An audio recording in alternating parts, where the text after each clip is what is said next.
Bonjour à tous. Avant de débuter le visionnage de cette vidéo, je voulais vous parler de ce projet de portrait. En effet, je souhaite réaliser le portrait de différents acteurs de la plongée souterraine, d'hier et d'aujourd'hui en France, mais pas que, afin de vous proposer une vision authentique et complète de cette discipline. Et donc avec ce premier portrait, je vous propose une vision et non pas la seule et unique. Je terminerai en vous demandant de vous abonner à la chaîne, de nous suivre sur les différents réseaux sociaux, d'inonder l'espace commentaire de vos impressions et surtout de liker la vidéo si elle vous a plu. Ça me permettra de savoir si oui ou non je continue ce format. Je vous souhaite à tous un bon visionnage.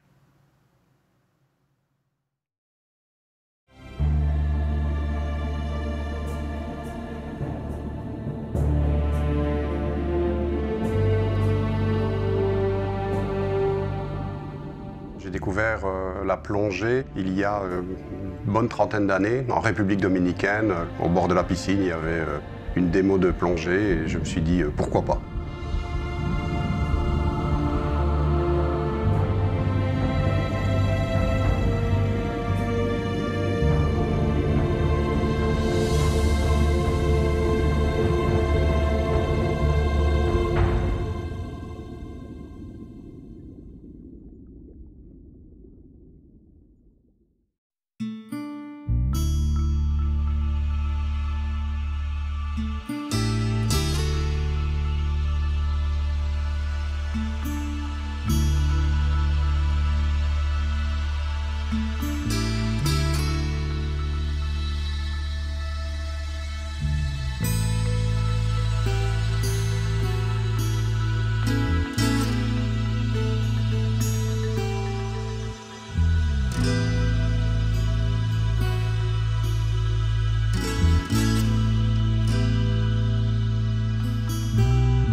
Bonjour.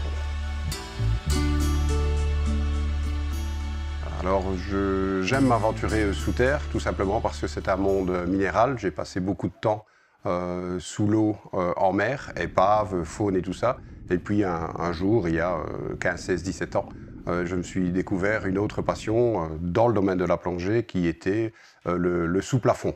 Je m'appelle Olivier Berthiaud, d'origine belge, 56 ans, même si ça ne se voit pas. Et voilà, j'habite dans le Lot depuis une dizaine d'années et je consacre mon temps à la plongée souterraine. C'est une branche un peu spécifique de la plongée, c'est-à-dire qu'on est en surface non libre, il n'y a pas de retour direct à la surface.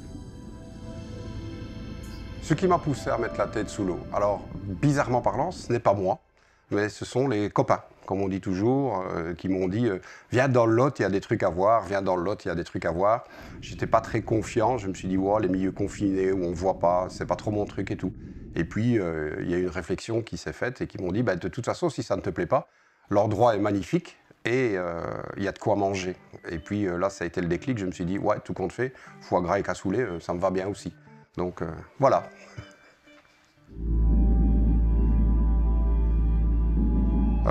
Je me souviens de mes premiers sentiments lorsque je suis passé la tête sous plafond, d'accord. C'était il y a, je te dis, il y a 15, 16, 17 ans, dans le Lot, ici, de mémoire à Saint-Sauveur, où la visite n'était pas très bonne, et je me suis dit, mais qu'est-ce que tu fais là?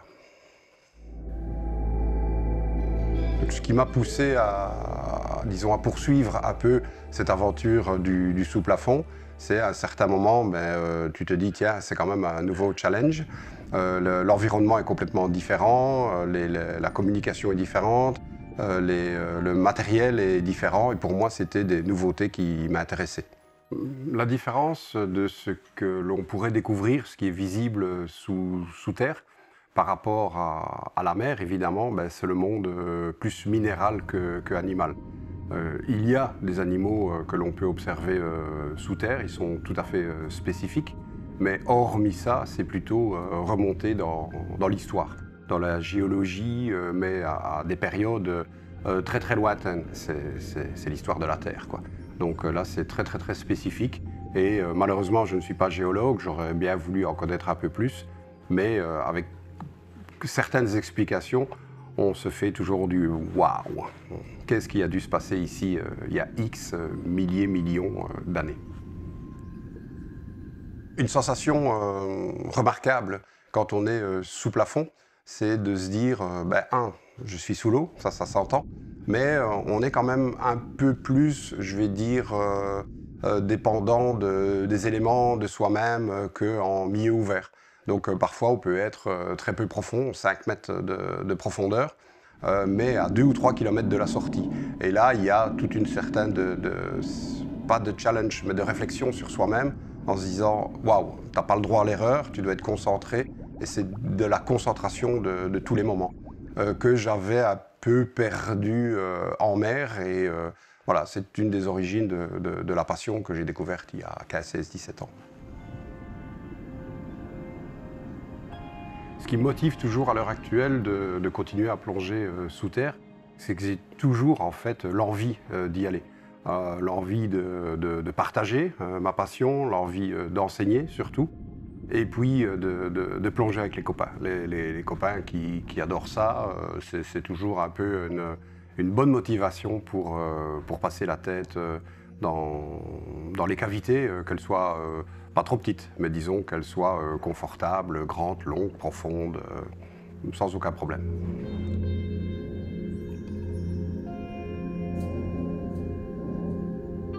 Je me suis établi dans le Lot il y a en 2011. J'ai racheté la station de gonflage d'André Grimal, qui est de l'autre côté de la rue. Je l'ai déménagé en 2012, tout simplement parce qu'il faut savoir que le Lot, c'est le premier endroit en Europe pour la plongée souterraine. C'est-à-dire qu'ici, il y a une concentration de cavités assez importante dans le département du Lot. Il y en a d'autres en France, mais dans le département du Lot, elles sont relativement concentrées. Alors, The Cave to Be, à l'origine, c'est une station de gonflage qui a évolué avec le temps, qui est devenue très rapidement une école de plongée et ensuite un lieu où on peut essayer certains matériels très spécifiques à la plongée souterraine. Tout simplement parce que ce sont des marques que j'utilise déjà, que j'ai découvert et qui m'ont convaincu de leur efficacité, comme les scooters Suex, les harnais X-Deep, certains recycleurs comme Triton, Sidewinder. Voilà, des marques dans lesquelles je plonge peut-être pas au quotidien, mais je plonge très régulièrement. Et pour moi, si je plonge avec, je peux les conseiller parce que je pense les connaître. L'envie d'enseigner la plongée souterraine à d'autres plongeurs m'est pas venue tout de suite. En fait, j'ai d'abord pratiqué beaucoup moi-même, passé tous les niveaux inhérents à la plongée souterraine. Et étant déjà instructeur dans le milieu, je vais dire l'open water, retour direct à la surface, là je me suis mis un peu à la fois à penser, tiens, j'ai envie de partager, disons, le peu que je connaisse et d'une manière un peu rigoureuse. Ce que j'aime le plus dans l'enseignement de la plongée, bizarrement parlant, c'est pas...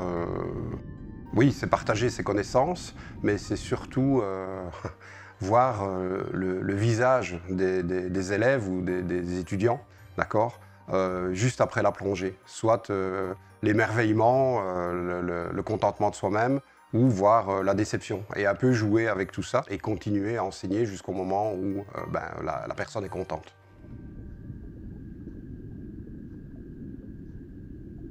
Alors, la notion de partage de connaissances ou la notion de partage de simplement partager une passion, oui, c'est très important.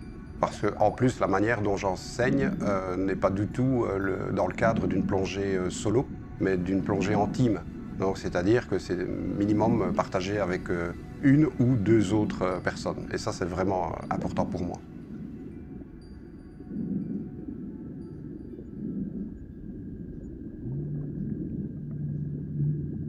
Alors préparer une plongée souterraine demande quand même pas mal de rigueur. Il faut être très méthodique, très méticuleux, vérifier son matériel. Il y a de la redondance qu'on n'a pas forcément en milieu ouvert, c'est-à-dire qu'on multiplie par 3, parfois par 4, tout ce qu'on a sur soi, du point de vue éléments de sécurité, notamment les gaz, les lumières, les dévidoirs, un tas de choses qui font que on va mettre un maximum de sécurité envers soi. Et ça demande de la rigueur et de la préparation. À certains moments, c'est vrai que le nombre fait un peu l'expérience, mais pas forcément la qualité. J'approche maintenant tout doucement, vu mon âge avancé, les 5000 plongées. Certaines ont été vraiment mémorables, j'étais toujours là, bien souvent partagé avec les copains. qu'elle soit ici dans le Lot, aller au lac par exemple en scooter avec les potes, ou au Mexique, où c'est 3 km et demi, 4 km de pénétration au scooter avec les amis. Il y a aussi le mauvais côté, hein. Il y a eu des plongées d'incidents, puisque je n'ai jamais eu d'accident. Et les plongées d'incidents, oui, c'est quand ça ne se passe pas comme c'était prévu. Grâce, disons, aux techniques de réchappe ou aux amis, aux binômes à l'heure actuelle, voilà, je suis là, je suis en train de vous parler. Mais j'ose avouer qu'à certains moments, c'est putain, qu'est-ce que je fous là, quoi. Voilà.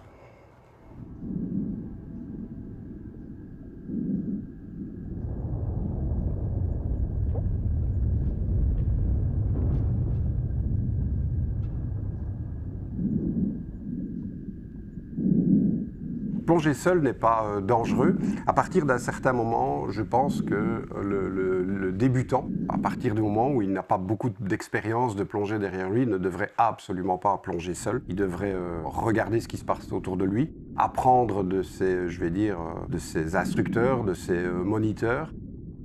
Mais il faut être honnête, à partir de certaines plongées, même si l'on est deux plongeurs totalement autonomes. La distance et la profondeur surtout fait que on devient plongeur solo et autonome. Les explorateurs sont pratiquement obligés de travailler comme ça parce que on ne peut pas toujours entraîner quelqu'un avec soi au bout du monde.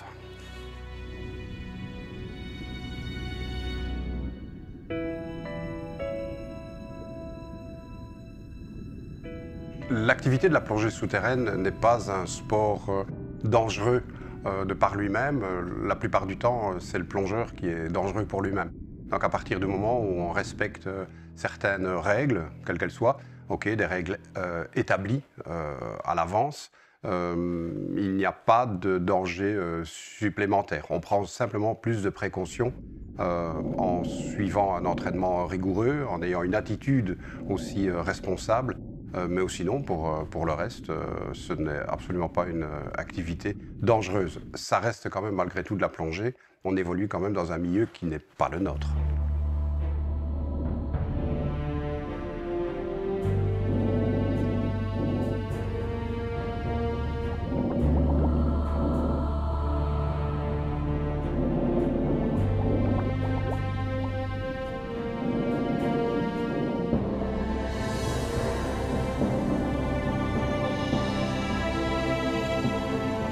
Ce qui pourrait pousser quelqu'un à découvrir ou aller vers la plongée souterraine, c'est une question intéressante en fait parce qu'elle fait partie des cours. Voilà, il y a plusieurs choses. Il y a la chose la plus évidente, ce sont les réseaux sociaux. Les médias, les photos, les vidéos que l'on découvre de plus en plus sur Internet en se disant « je veux aller voir ». Donc ça c'est très motivant. Ensuite, il y a peut-être l'aspect, le copain, la copine, le mari, la femme qui dit j'ai envie de faire ça, viens avec moi. Et ensuite, il y a le mauvais côté, le mauvais aspect de cette envie, c'est l'ego. Et ça, c'est quelque chose qu'on met pas mal en garde les gens, c'est de ne pas essayer de se battre avec soi-même, d'essayer de vaincre son ego en se disant je veux, c'est un challenge personnel. S'il est sain, c'est ok, mais si c'est une lutte permanente pour faire comme les autres ou pour se dire non, je veux me convaincre de quelque chose, je ne pense pas que ce soit vraiment une bonne idée. C'est pas vraiment quelque chose de gratifiant, c'est pas bon. Ça mène soit à un certain dégoût, peut-être que le mot est assez fort, mais une crainte. À chaque fois qu'on va sous l'eau, on a la boule au ventre. Elle doit exister, mais pas à outre mesure. Et malheureusement, parfois, c'est l'incident qui, de temps en temps, il faut le dire, hein, de toute façon, même si, je répète, c'est une activité qui n'est pas plus dangereuse qu'une autre, à l'accident.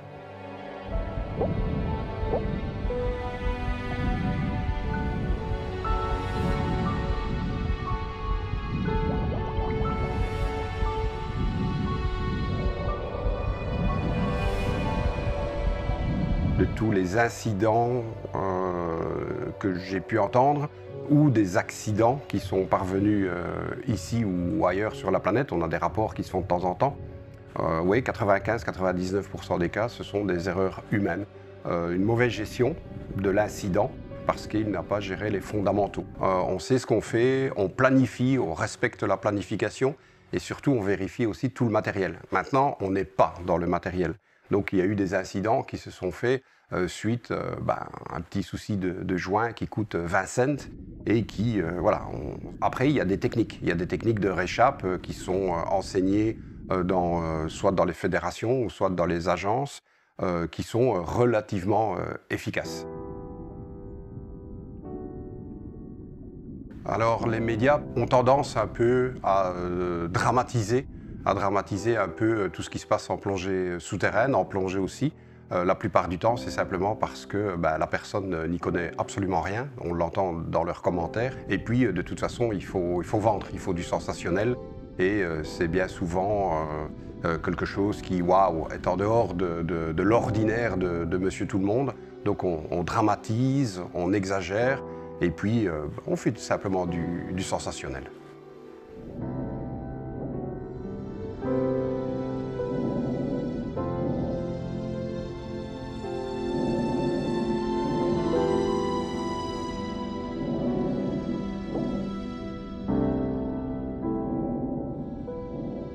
Ce qui me stimule à continuer à enseigner à, disons, des nouveaux élèves, voire des plus anciens qui reviennent pour se perfectionner, c'est, j'estime qu'on apprend de chacun. Donc, à chaque fois, c'est un nouveau, pas un challenge, mais un nouveau, un petit défi, quoi, de se dire, tiens, j'ai enseigné ça, comment les gens vont réagir, positivement, négativement, est-ce qu'ils vont être contents, pas contents. Et puis, en fonction des réactions de chacun, de la manière de faire, j'apprends moi-même, j'apprends beaucoup et à chaque fois, je me dis, tiens, c'est intéressant, j'ai encore appris quelque chose moi-même aujourd'hui.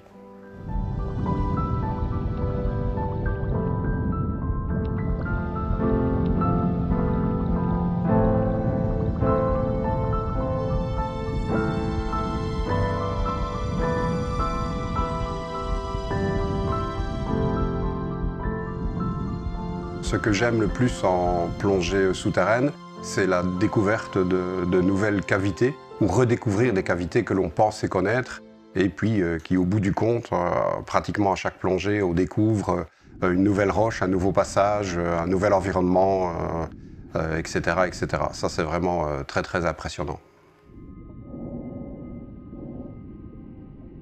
Disons que découvrir de nouvelles choses, ça évoque le fait d'aller quelque part où personnellement tu n'as jamais été et de se dire à chaque tournant, puisque bon, les réseaux souterrains sont constitués de galeries, et de se dire et qu'est-ce qui se passe après, et que se passe-t-il après, et que se passe-t-il après. Ça, c'est quand même un nouveau challenge pratiquement à chaque plongée.